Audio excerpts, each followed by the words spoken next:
Hi there. It's September the 23rd and we're continuing our progress through the prophecies of Isaiah, and we're in chapter 41, balance of chapter 41, and working our way through to the middle of chapter 43.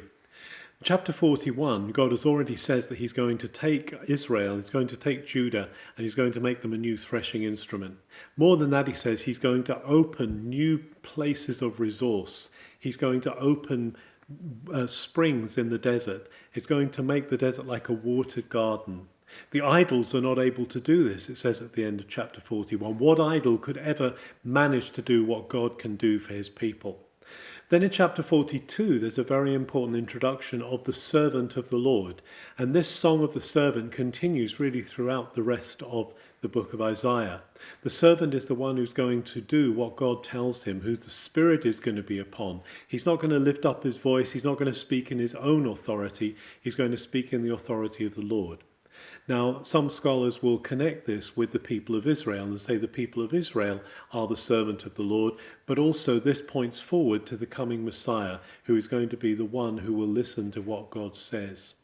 And then in chapter 43, there's a promise, a wonderful promise from God that says, "Fear not, I have redeemed you to Zion. I have called you by my name. You are mine. Even if you pass through waters, I'll be with you. Pass through rivers, they'll not overwhelm you.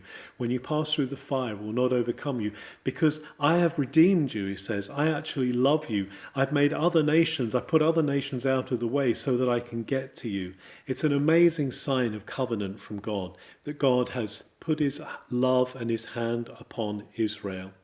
We who are the Messiah's people, we who follow Jesus today, are included in that redemption. We're included in that promise. And it's wonderful to know today that that same God who calls his people Israel, who says, "I've redeemed you, I will be with you," will be with us. Have a very good September 23rd.